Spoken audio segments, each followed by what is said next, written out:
So let's have a look at magnetic fields. So I shall try to tether it to what you know from GCSE, and we're all going to carry on from there. But as always, your specifications are slightly different, which is why I asked which spec you're doing, because OCRA people have to do just a little bit more, but no big deal. No big deal. We'll go through it. Simple, simple, simple, simple, simple. So let's have a look. I'm going to start with gravitational field. I'm going to have a bog standard uniform gravitational field. Okay, so this is in the so this room here, for instance, here we are. We've got a room, we've got the floor, we've got the ceiling. It is in the Earth's gravitational field. But when you did your GCSE, you did this. You have got your floor like that, and if you put a mass anywhere in that gravitational field, there it is, bop, bop, bop, bop, like that, it is going to, now this sounds weird, it experiences a force. That's what physicists say. It experiences a force. Okay, which direction is that force acting? Well, clearly it acts downwards. If I take something and I drop it, it will go downwards like that, in that direction. So I'm going to give it an arrow like that. So anywhere in this room, if I take a mass anywhere, and if I drop it, it's going to fall downwards, which means that the gravitational field is a load of vertical lines like that pointing downwards. Now, you did that at GCSE, I think. So because they're acting downwards and I want a direction, I'm going to do that. So that is my uniform gravitational field due to, there we go, the force acting on mass m. So what I want to do is I want to know how strong that field is. So I'm going to think of a good formula to work out what the strength is. So I'm going to say, I want to know what the force is acting on 1 kilogram. What is the force acting on 1 kilogram? So if I do that, F equals mg like that. I can work out the force acting on it. That because it's a gravitational force, I'm going to call that a special force. I'm going to call it weight. And we get W equals mg like that. If I double the mass, I double the weight. Pretty darn simple stuff. Okay, starting really nice and simple. Perpendicular to the surface is exactly right. That is brilliant. Well spotted. When, yes, if you have to draw the gravitational field lines, they are, if they're uniform, they are perpendicular to the surface like that.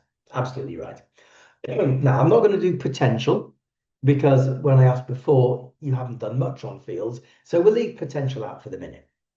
Let me think of a radial field. So let me think of something like the sun. There it is. The sun sitting in space and there's nothing around it at all. Nothing at all. Okay, just the sun on its own in the universe. Now, what I'm going to do, just like I did before, I'm going to take a mass. I'm going to take any old mass and I'm going to put it somewhere. And I'm going to think what direction that mass is going to be forced, because that is the direction of my field line. So if I put my mass there, I can't use the right hand side of my screen. If I put my mass there, then I'm going to say that it is going to experience a force which is acting towards the sun like that. So that is my field line. Wherever I put this thing, the mass is going to be forced towards the, oh, that's as far as I can go, towards the sun like that. So any planet, any asteroid, any comet or anything is going to experience a force pulling it towards the sun like that. So that is a radial field. That's what a radial field looks like. Okay. And I think it's obvious. I love saying that. I think it's obvious, but you might disagree. If you disagree, say so. I think it's obvious that if I think of this point here, point A, and I think of another point out here, point B, then I'm going to say that the strength of the field is more at A than it is at B. So the closer I am to the sun, the force of gravity is going to be greater. Therefore, I'm going to have an equation which tells me what the strength is. And in that equation, there is going to be a term which relates to how far it is from the sun. So my equation becomes this. The strength of my gravitational field is going to be G. It's going to be Gm over r squared. So big G is just a constant, a gravitational constant. Isn't it obvious? If you double the mass of the sun, you double the field strength. That's kind of obvious. Okay, so it's going to be proportional to m, which is the mass of the sun. What about r though? I said if you are close to the sun, the force of gravity is big, and if you are away from the sun, then the force of gravity is going to be less. Turns out that it is less, but it's not an inverse proportional relationship, is 1 over r squared. So if you double the distance that you are from the sun, you quarter the gravitational field strength. More of that later. Okay, but you can see that that equation for a radial field has got the term in it r, the distance you are from the sun. Let us now think of a electric field. So for an electric field, it's exactly the same thing. If you have, let me draw an electric field. Now, I'm not going to rub much out here. All I'm going to rub out is M. I'm going to rub out those formulae. I should have left that formula. Let me just put that formula back. F equals M. Let me just do it again in the form. No, let me do that. F equals mg, where F is the gravitational force. Now what I'm going to do is to have an electric field. So to do that, I'm simply going to have two plates.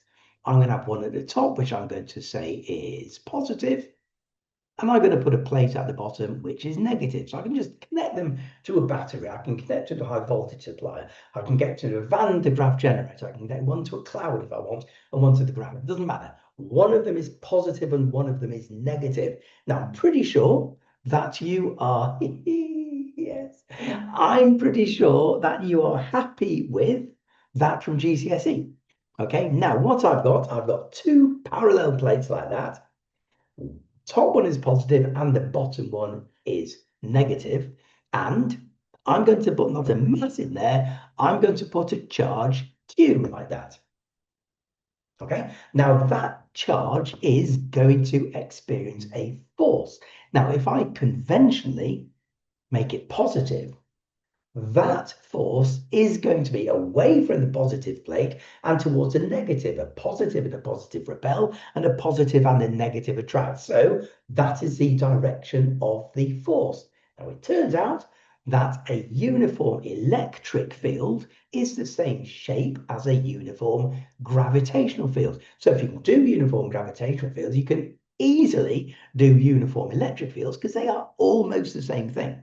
And for this, we've got E, that is the symbol for electric field strength, is F over Q. Or we can change that to F equals EQ like that, which you notice is exactly the same force, same form as that equation. The force is equal to the mass times the gravitational field strength, the gravitational, or it's equal to the electric field strength times the charge. It's the same thing.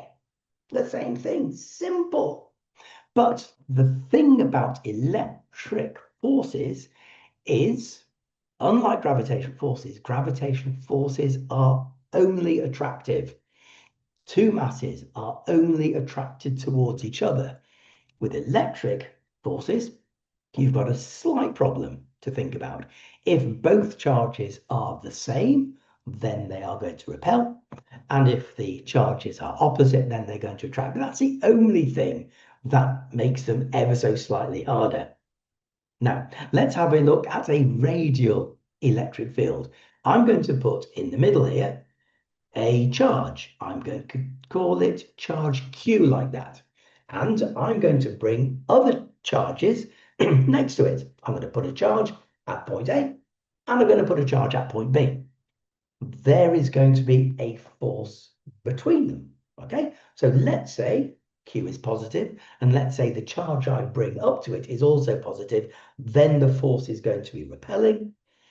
If they're opposite, then they're going to be attracting. In other words, the lines go in different directions, but you can just think of it, it's obvious.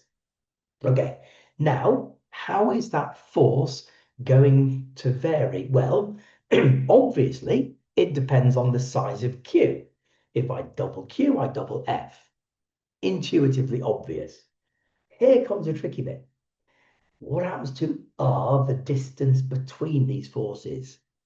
Exactly the same as electrical, as as gravitational. If you double the separation, you quarter the force. An inverse square law thing it's called. So let me give you the formula for the electric field strength. It is E equals, I can't fit it in. E equals 1 over 4 pi epsilon naught Q over R squared. Looks slightly complicated, but if you break it down, it's exactly the same thing. For gravitational fields, the constant is big G. Big G. For an electric field, the constant is 1 over 4 pi epsilon naught. Now, that is a slightly contrived constant. You might remember that epsilon naught from capacitance, so that's where it comes from, the permittivity of free space. So to shoehorn that in, it turns out that you need a 1 over 4 pi thing as well. But that is the constant. It is simply a constant. Let's go back to the gravitational one. It's proportional to the mass. For an electric one, it's proportional to the charge. Let's go back to the gravitational one. It's proportional to 1 over r squared. Let's look at the electrical one. Oh, look, it's proportional to 1 over r squared as well. It is the same thing. So if you really concentrate on gravitational fields, then electric fields is going to be a breeze because they are almost identical. But that is electric fields and gravitational fields. I hope you will accept that that is quite easy. Is this not like a negative charge? Is what like a negative? I hope I did see that question. I hope that I covered it in my explanation there. I hope that I did. But if not, come back to me, maybe at the end or maybe now, it's up to you. Right, electrical gravitational, pretty all right. Magnetic fields, what's going on? We've got to approach a magnetic field in a completely different direction. So you know what a magnet looks like. You were given them in primary school. They look something like that. And just for a laugh, your teacher said, put a piece of A4 paper on top and sprinkle these iron filings, these little bits of iron over it, and they are going to form a pattern. And you went, oh, that's the best thing ever. And you tap the paper to make the pattern even nicer. And then you looked at it and thought, that is the best thing. Then you put the iron filings back in the container, not sticking to your magnets to keep your teachers happy, and you put it away. You discovered that there is something called a magnetic field around a magnet. And at the time, I bet nobody put their hands up and said, excuse me, Mr. Murphy, what is a magnetic field? I can see what it looks like. It looks beautiful. Thank you very much. I'll copy it in my book. Got it. But what actually is a magnetic field? Well, if we simply look at our magnet, there is something coming from it. We can't see it, okay? We can't. It is difficult to think what it is without putting iron filings there, okay? And when you did your GCSE, you were shown one of those little plotting compass things. Maybe instead of iron filings, you took one of these little compasses called the plotting compass and you put it next to your bar magnet. And wherever that compass pointed, at that point, that is the direction of your magnetic field. So in this case, the magnetic field's direction is like that. So wherever you move your compass and your compass moved around, you can draw the field. And what it did is it looked kind of like that. Something went beep down there. I wonder what that is. It went something like that. And you could draw the same pattern with a plotting compass. And as before, you've got your arrows like that. So just like your gravitational field and your electric field, it's useful to know which direction it is pointing. Now, conventionally, nothing other than a convention. It is thought of that the field lines are going from north to south. Okay, so if I were to answer an exam question, which looks like that, there is the field pattern due to two north poles pressed up against each other. The field lines are coming out of those north poles, and they do that. But you can't see them, okay? There is nothing special about that region of space and that region of space, okay? One of them, just because there is a line there, doesn't mean that there is something there. If I go back to this diagram here, there's nothing special about that part of the space as that part. The iron filings, when they drop onto the paper, the first one drops anywhere and the other ones line up around it. Okay, so field lines are just a way of showing what the field looks like, if you see what I mean. So let's move back to this thing here. Let's go back. There's our magnet. No idea what the field actually is around it, but we can find what it looks like using iron filings or a compass. Okay, now you are going to need to know the shape of some fields. So on the left, there's one of those big chunky magnets, super strong magnets that you get in schools. And it's got two poles. One of them, I'm just going to say that's a north pole and that is a south pole. And they are arranged about 3 centimeters apart like that, with the massive magnet looping around it. So let me say that is north and that is south. So what you get between those poles is, and I'm going to change obviously to my ruler tool, they are going to form a field pattern that looks like that. Okay, from north to south. Now let me put my arrows on north to south like that. So that is a uniform magnetic field. Quite simple. How do you get radial magnetic fields is ever so slightly more complicated. So you will definitely use one of those analog meters in your physics practicals. You have to. It's part of the apparatus and techniques. Now, the way those things work, if you look into them, there's a little electromagnet in there. And that little electromagnet has got, there it is. So there, oops, there is the wire like that. And it is wrapped around a, what does it say here? It's wrapped around a, or I should say core, soft iron core. There it is, soft iron cylinder. And around it, there are two poles. There's a north pole on that side and the south pole on the other, going round just like the other magnet. But you can see that the poles of this magnet, they're not flat. They are curved like that. And in between, you've got that cylinder. So if I now draw it from the top, if that is north, and I can't write south on the other side, then the field lines go like that. They go, boom, they are not parallel, they are radial, north to south like that. And on the other side, they radiate out from the central core like the spokes of a tire, spokes of a wheel. That is a radial magnetic field, okay?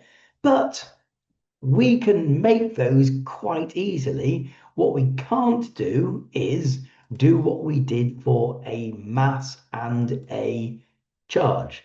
So for a mass, I can have a point mass somewhere in the universe, a point mass m. Okay. I could also have a point charge q, but I can't have a point pole. Can't have a point pole. I can't have a point North Pole and I can't have a point South Pole. You cannot separate them. Now, the reason you can't separate them is we consider a magnetic field to have a direction like an arrow. And an arrow has a front end and it has a back end. You can't have an arrow with just a front end. If you cut that in half, you're going to get a front end and a back end and another front end and another back end. You can't have just one pole on its own.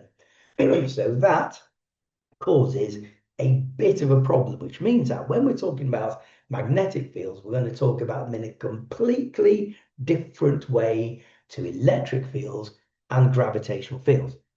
But we are going to need to have a convention, okay? Because we are going to have some directions going on here. This is my convention. We can have in the flat plane, this has got to be three-dimensional, you see.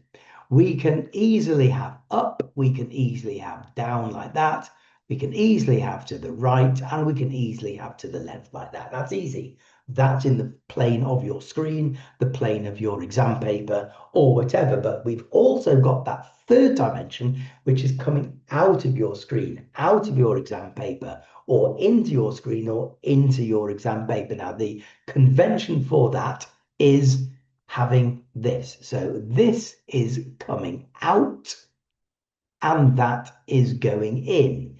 If I had a dart here, this isn't very nice, okay? Look away if you're a bit squeamish.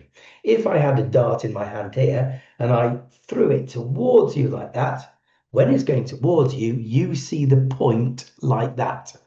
If I were to reverse it and throw it away from you like that, what you see are the feathers of the dart going away. So that is why there is a cross.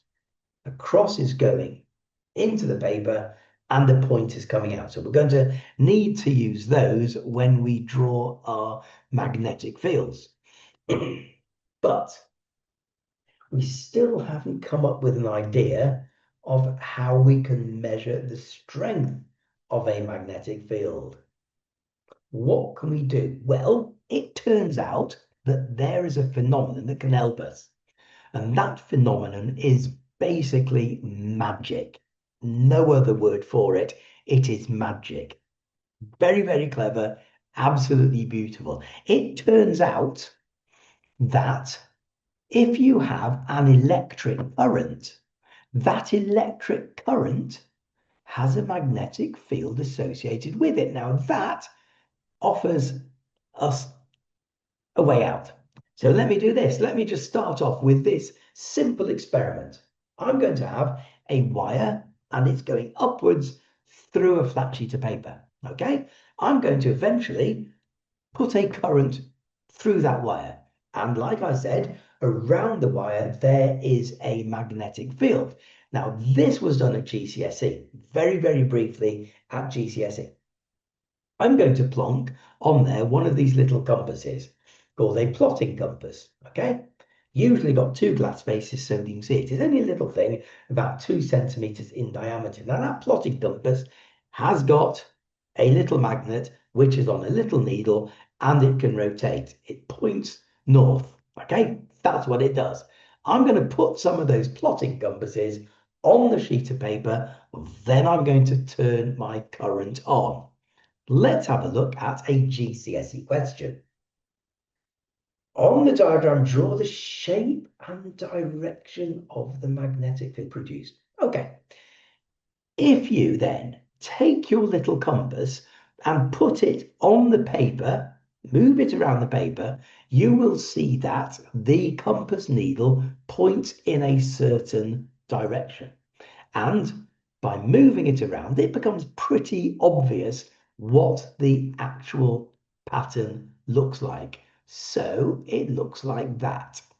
Wherever you put it near the wire, the compass needle always points perpendicular to the wire, perpendicular. And the further out you go, it still does exactly the same thing, and it forms a circular pattern around it like that. Okay, so that is what it looks like. No, it doesn't. Let me do it a little bit better, because if this was worth 3 marks, I'm only going to get 2.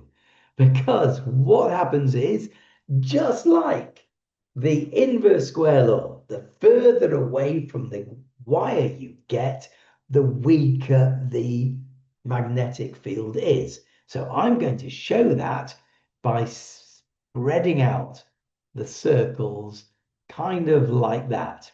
Okay? Yes, they are concentric, but their diameters are not increasing geometrically.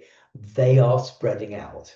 Okay? That is one of those 3 marks that I almost didn't get. So 1 mark for showing their circles. 1 mark for showing they are getting further apart the further you get away from the wire because the field is getting weaker. Now what we have to do is to get that 3rd mark. So I'm going to get rid of those quickly, and I'm going to think of that. Okay, that shows you the direction of the field lines. Don't forget, we are obsessed with directions. If you take your right hand like that and just have it relaxed like that, if that is the direction of the current, then your fingers point in the direction of that circle. Okay, so if I go back here, if I just draw one of them here so that it's quite clear, like that, okay? In this arrangement here, the current is going up, thumb points up, and your fingers show that the direction of the field lines goes round like that. That is what that 3rd mark is for. Okay? That is the right-hand screw rule. Okay? For current carrying wires to find the direction of the magnetic field, both the shape of it and its direction. Now, in the OCRA specification, like I said at the beginning, they slightly vary. So this is just for OCRA. Now, that doesn't mean that they're not going to ask it for AQA. They might ask it in it to test your understanding of field patterns. Okay, but OCRA specifically say you need to do it. So we've got the first point: magnetic fields are due to moving charges or permanent magnets. Got it. Magnetic field lines to map magnetic fields. Done it. Aha. Magnetic field patterns for a long, straight current carrying conductor. Done it. Or OCRA asks for 2 extra things: a flat coil and a long solenoid. So let's have a look at those. So here is a diagram of a flat coil. What it is a wire coming up there. It goes over the top and it goes down there and then goes back underneath and then comes up. So it's a flat coil going around the paper like that, going through the paper, over the paper, through the paper and below the paper. So that is what the flat coil looks like. I'm going to try to work out what the field pattern looks like. Now you can simply look at it and memorize it. Great. I would prefer it if you understood how to get it, so that if they ask you an unfamiliar shaped thing, you will be able to work out what the field looks like. So let's use the right-hand screw rule to see what we get. Now, the top one, as I said before, the thumb is pointing towards you, the current is coming towards you, which means that the field lines are going around like this. So there are the field lines, thumb coming up, diddly-dum, like that. Okay, so they go like that. Boom, boom. Okay, now the bottom one, where it goes into the paper, your thumb goes in like that, and it goes round, and you can draw your field lines like that. Now, easy so far. Now, what I want to do is to work out what happens to the field lines the further away you go from those wires. Now, when you're right up close to the wire, obviously the magnetic effect is nearly 100% due to that wire. The wire on the other side of the coil isn't affecting you very much at all. So that is the magnetic field pattern close to the coil. Now, the further you get away, something is going to happen. So let's have a think. What happens there, right in the middle? Well, the direction of the line of the magnetic field from the top coil is left to right. The direction of the field from the bottom wire is also left to right. So they are going to add up. So what you're going to get is a field line like that through the middle. And then if you just think about, well, that's not too bad. There we go. It looks like that. So that is what the field pattern looks like for a flat coil. All right. If, though, we now consider not a flat coil, but a, hold on a minute, could you just memorize that? Memorize that. Got it? Right. If we now think of not a flat coil, but a long solenoid, which is one of those things, which is a long coil, what I'm going to do is to draw that in a two-dimensional way. So I'm going to slice it in half, and you can see that if, let's say, for the sake of argument, the current goes up that wire and then down the wire on the other side. So it's going to come up there, down there, up there, down there, up there, down there, up there, down there, as it goes around the solenoid or the coil. Now, if I was to draw that in a conventional A-level physics kind of way, it will look like that. Okay, so let's just think what happens when we use our right-hand screw rule to see what the field lines look like. So as I said before, I'm only looking very, very close to each individual wire like that. There we go, there we go, and there we go. I'm going to do about 5 because it gets boring. Right, there we go. Now, let's have a think about what happens at the other side. The guy goes, yeah, right, so under here, you are going to get that, and you are going to get the direction is going to be like that, using your right-hand screw rule. Now, when you've done that, now let's think what's going to happen in the middle. Well, oh, look, all the directions are pointing the same way in the middle of your solenoid. That's pointing to the right. That is pointing to the right. That means, so through the middle, you will get a field line like that, which is pointing to the right. There you are going to get one to the right. There you are going to get one to the right. So that's what's happening inside your solenoid. Let's have a think about what is happening outside the solenoid. Well, if I, oops, there we go. If I think of the solenoid now much smaller, we've got the field line going through the middle. I don't know how far that will let me go. Like that. We've got the field lines there going through the middle like that. What happens at the ends is they sort of curve out like that. Like that, straight through the middle and out like that. Like that, and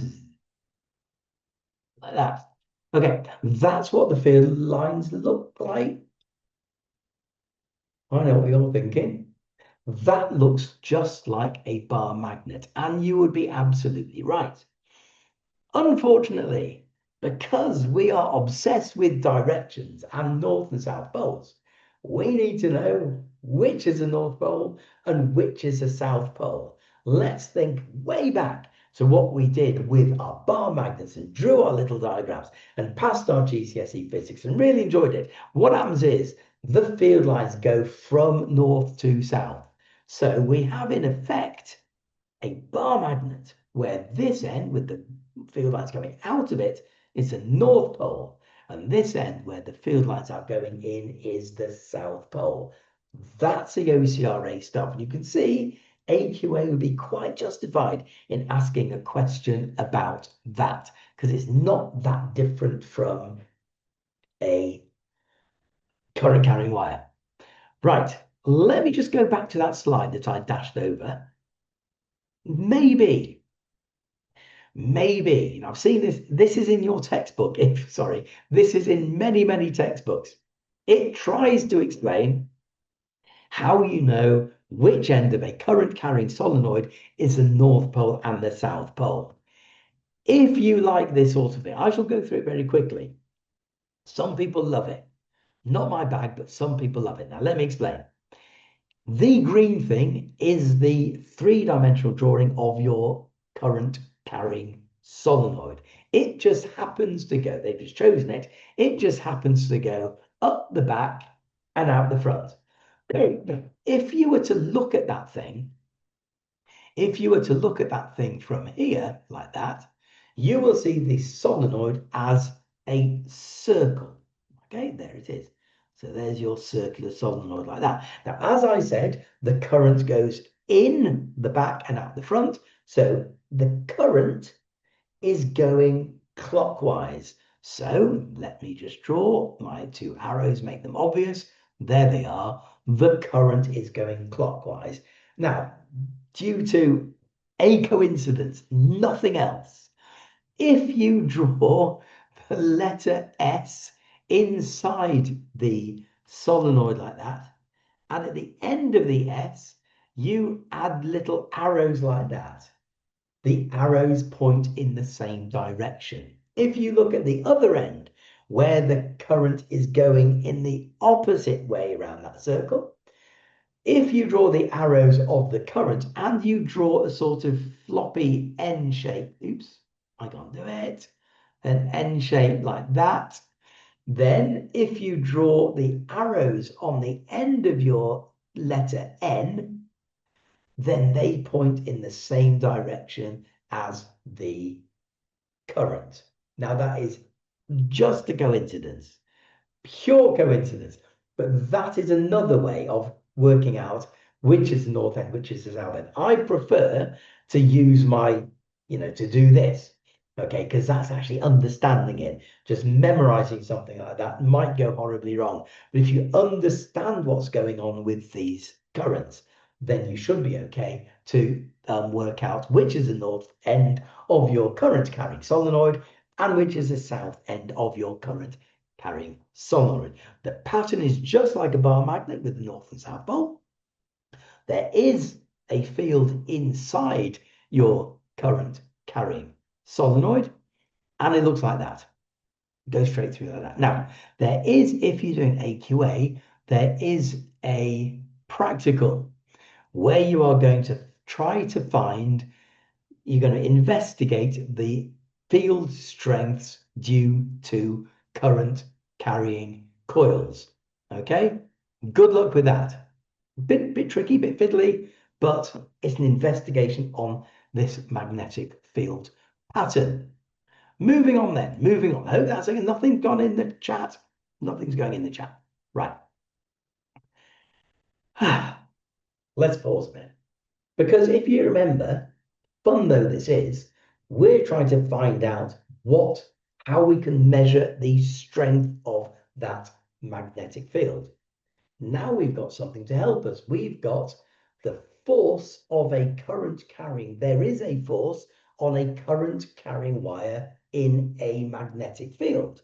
Let's carry on with that and see if we can use that to work out which direction, or how we can work out the strength of our magnet. So I've just noticed the time. I'm going to go through this a bit quick, if you don't mind. There is my uniform magnetic field. Okay, doesn't matter which the poles are. I'm going to say, for the sake of argument, this is a north pole. Okay, we can then draw our shape of a uniform magnetic field. How far? It only lets me go that far. Like that. I shall recalibrate my tablet when this is finished. And on Monday, I'll be able to use all of the screen. So let's say that's my uniform magnetic field for a magnet like that bar magnet I showed you before. Now let me look at the field due to a wire. So let me have a wire like that. Doesn't matter which direction the current's going. I'm going to say, just for the sake of argument, the current is going in like that. Doesn't really matter. In, oof, like that. So we get circles around it like this. And the circle, let me do that again, goes like that. So I can show you the direction of the field lines like that. That's great. That's great. Now, you remember from your primary school days when you were given one magnet and sprinkled filings over it to look at that lovely shape of the magnetic field, you were then given another magnet and you played with them. I know you do. When I used to teach this, A-level candidates would play with magnets, one on the top of the desk. They'd put one under the desk and move it around to see by magic the top magnet moving around too. There is a force between two permanent magnetic fields. In the same way, there is a force between a permanent magnetic field and an magnetic field due to a current carrying wire. Okay, so I could go through, I'm going to go through the whole thing. Let me very quickly just do that and do that. Okay, what is like that and that. Okay, so those are my two magnetic fields due to both the permanent magnet and the current carrying wire. Watch this. Watch this. Above the magnet, they are pointing in the same direction.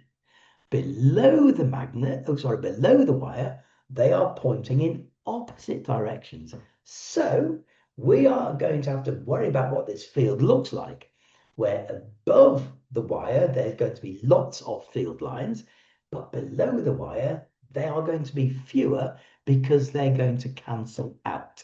So let's have a look at, if you did IGCSE physics, let's have a look at what they think the combination looks like.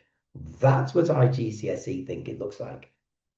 You've got these field lines which are bunched up on one side of the wire and spaced out on the other side, because on the right they're going in the same direction, on the left they are going in opposite directions.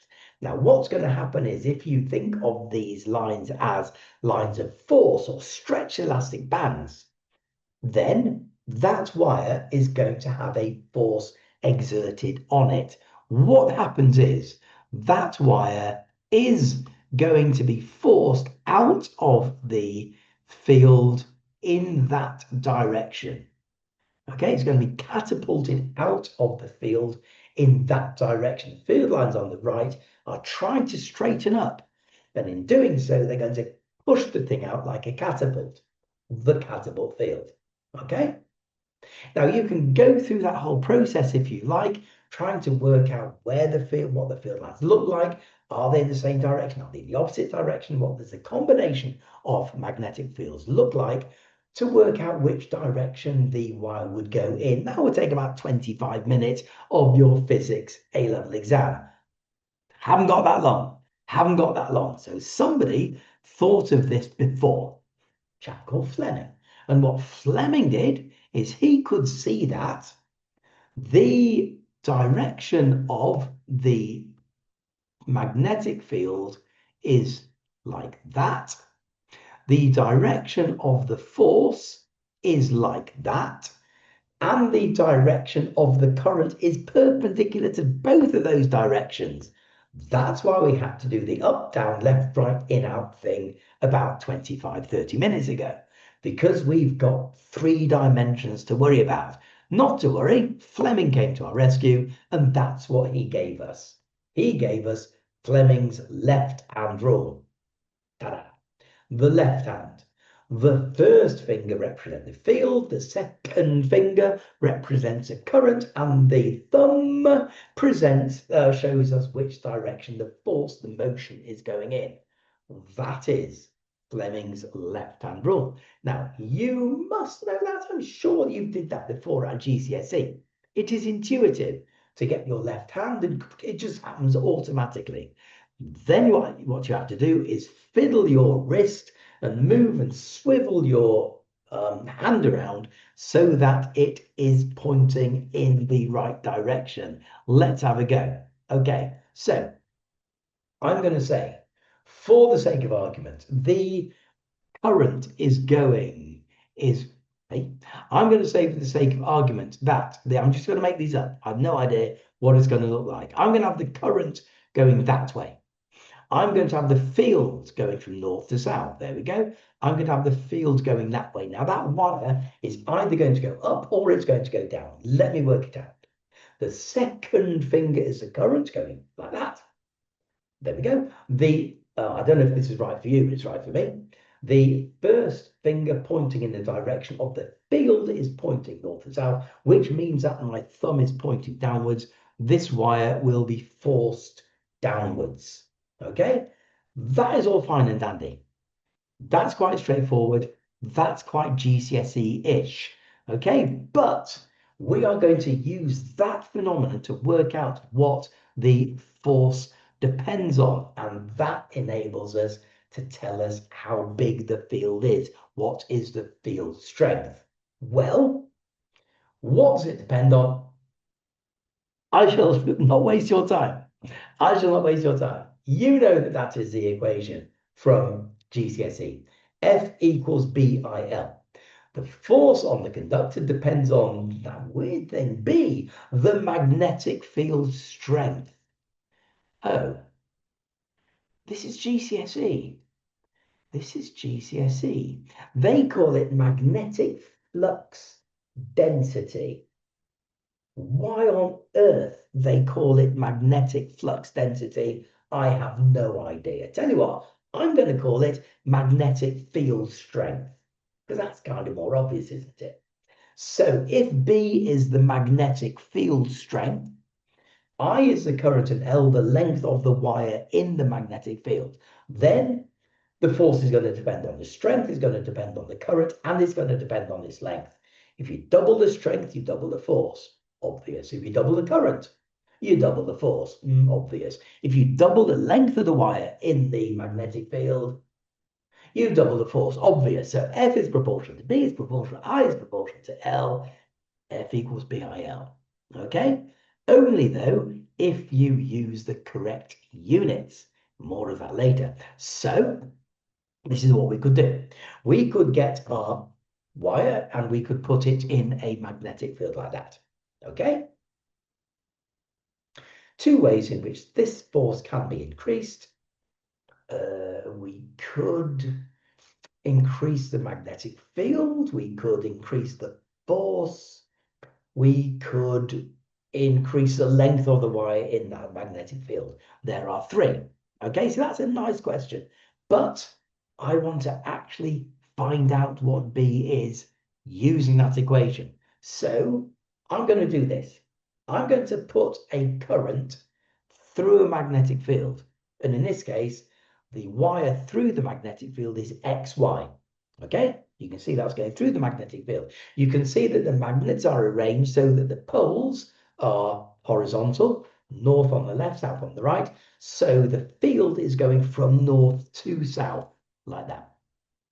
When the switch is closed, the part of the wire XY moves upwards. Explain why. Okay, so there must be a current going through the wire. So we have to know, it's quite complicated. We have to look at our cells over there, just slightly out of my zone of writing, and we can see that the positive is on the left, the negative is on the right, so the current flows out of, I hope this works, the current flows out of the positive. It goes up the metal support over here like that. It meets the wire. This side has got an insulator on it, so the current doesn't go to the right. The current goes along there. Oh, here we go. It goes down wire and it goes that way. So that is the direction that the current goes through the magnetic field. That's the only important bit. Comes out of the magnetic field, goes back, goes down, down, down, down, bump through the ammeter, can measure the current. That's nice. And then when we press the switch and fiddle around with our variable resistor, we have got a current flowing from Y to X. Now, fingers crossed this works. When the switch is closed, phew, for one moment I thought I got it wrong. I have arranged my hand. I don't know if it's right for you, but you can do it too. The second finger, the current is coming towards me. The field is pointing to the right, north to south, and my thumb is pointing upwards, which is, which is what they tell us it is. Explain why. Okay, so this is what the examiners love. This is what the examiners love. So I would say that the current flows from the positive to the negative of the supply. When it goes through the magnetic field, it is going from Y to X. That's the first thing you've got to work out from this thing. Then you would say, by Fleming's left-hand rule. My goodness, the examiner would love that. By Fleming's left-hand rule, this means that there's a force acting on the wire upwards. Okay? They love it if you say by Kirchhoff's law, by Newton's law, by whatever.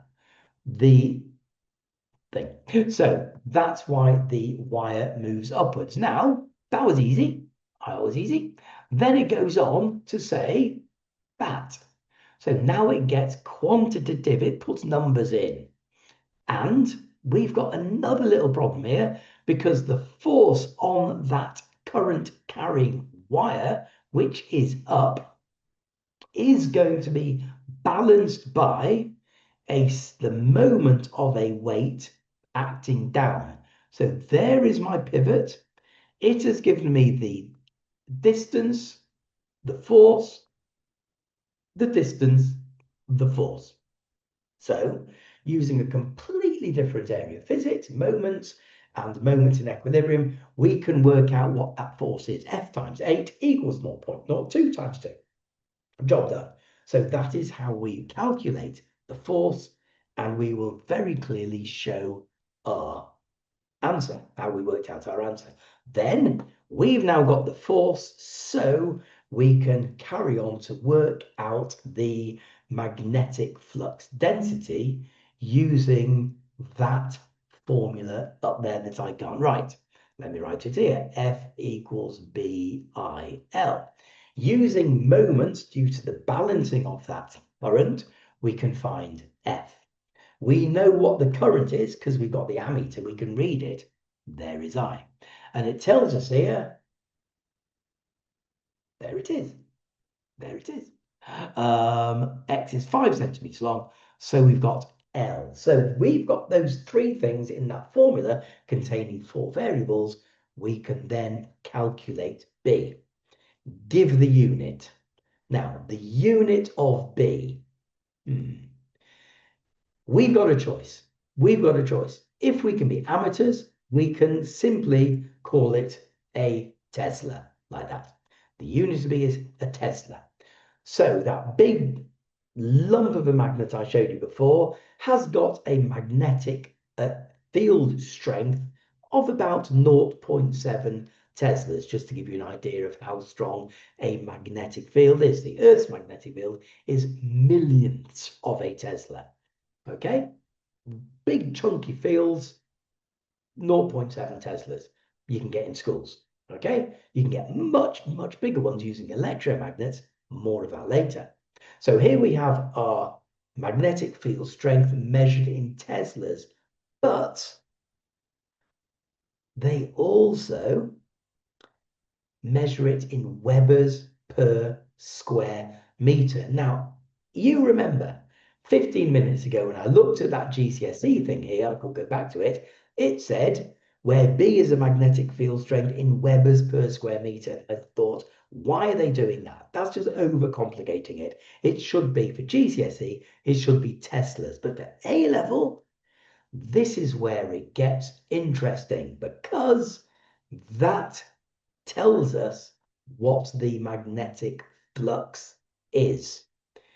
B is the magnetic flux density in Webers per square meter, but there's also this thing which must have units Webers. That is called flux.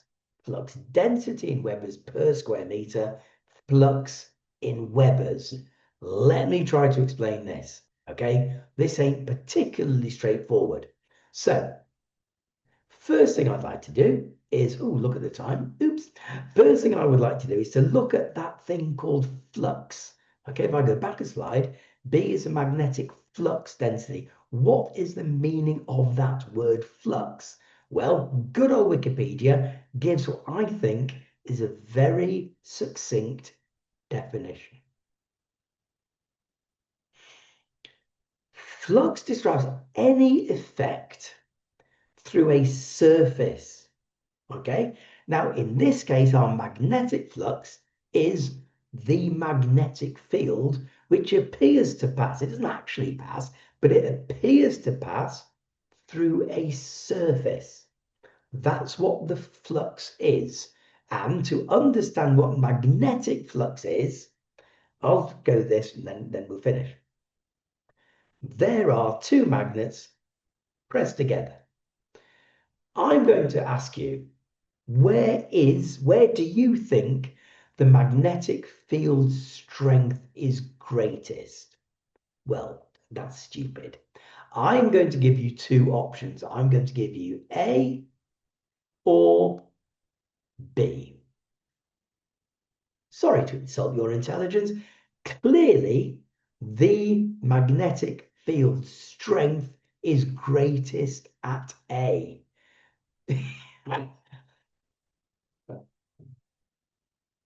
Obviously, the field strength is greatest at A, not at B. Nice one. Okay? Now, is it not obvious that the field lines are put together more closely at A than at B? Okay? If you were a pigeon and you could feel magnetic fields, because apparently they can, if I put you at A, you would be flapping around quite vigorously because you would feel that magnetic field. But if I took you 100 miles away from that magnet at point B, you'd be going, no, sorry, can't feel a thing, Brian. Okay? A is where the magnetic field is strongest. Now, I'm going to just add something which I hope will crystallize in your mind. Is it not obvious that A, or the density of those field lines, is greater than it is B? Okay, now don't forget those field lines they aren't actually there, as I said before. Okay, if I get rid of the field lines, you would still intuitively say it is stronger at A than it is at B, but it's a nice concept. There are more field lines at A than there are at B. The density of the field lines at A is greater than it is at B. The flux density is greater at A than it is at B. The field strength is greater at A than it is at B. So I'm going to use those lines as a sort of way of thinking about the magnetic field. Now, they don't actually exist, but when you sprinkle line filings on them, it sort of shows you their patterns. Okay? The flux, which appears to act through an area, it doesn't actually have to act, but the flux through A is denser than it is at B. That, I think, is just talking it through. But now let's do it more quantitatively. So I'm going to give you two uniform fields. One of them is weaker than the other. Okay, I'm not going to ask you which one it is, because I'm going to tell you. So the one on the left is obviously weaker than the one on the right from what I said a minute or two ago. Okay, now what I'm going to do is do what I did before, but be a little bit more quantitative about it. I'm going to put an area into my weak magnetic field, my area A. Who cares what it is? Area A. And those field lines, the representation of our magnetic field lines, 1, 2, 3, 4, 5, 1, 2, 3, 4, 5. Yeah, there are 5 lines going through that area. So I could say the flux density is 5 lines per area. Okay, if I put this 1, 2, 3, 4, 5, 6, 7, 8, 9, 10, good. If I put the same area in the other magnetic field, there are 10 lines going through the same area. Okay, so I'm going to say that the magnetic flux density on the right in the right-hand magnetic field is 10 lines per area. Oh, go on. Let's say the area is 1 meter squared. Okay, so on the left-hand side, we've got 4 lines per meter squared. On the right-hand side, we've got 10 lines per meter squared because the magnetic field is twice as strong. Obvious, yeah? Obvious. Now, what else do you think the magnetic field depends on? So what I can do is I could halve the area in the double strength magnetic field. Let's count up the lines. On the left-hand side, you've got 1, 2, 3, 4, 5. You've got 5 lines per meter squared. On the left-hand side, which is twice as strong, I have halved the area through which there are 5 lines per half meter squared. So the number of lines per meter squared are 10 lines per meter squared. That is how we get the link between magnetic flux and magnetic flux density. Now, the symbol for magnetic flux is phi, and we've got the magnetic flux is proportional to the flux density B. It is also proportional to the area A. Now, luckily, because of the way that these constants have been defined, if we use the unit Webers for flux and we use the units Teslas or Webers per square meter for B, and for A we use the units meter squared, then that constant of proportionality is 1, and we get the magnetic flux is equal to B times A. I'm going to stop there. I'm just going to try to say one more thing about that. If you think of flux as the number of lines coming out of your area, okay, the number of lines going through your area, then if you double the number of lines per square meter, you double phi. If you double the area, you also double phi. Okay, so I think that would be a good place to stop. I hope that was okay. Now, I did that quite slowly because it's early days. It's early days in year 13, and you haven't specifically done that. But sometimes the teachers need to rush through it to get onto other stuff. So I hope with what I've said now and what your teacher will say as well, you will get to grips with that, because examiners say year after year after year, phi, the concept of phi and magnetic flux and what carries on from that. So we're going to look at field strengths, we're going to look at a practical, we're going to look at questions that involve that. And later on, electromagnetic induction. To understand electromagnetic induction, you've got to understand that formula. So that's why I did it, so that I hope everyone here can understand that. That's where I'm going to end. Okay, went on a bit long, 5 extra minutes. Sorry about that. We'll carry on with that, and it gets better. It gets better still.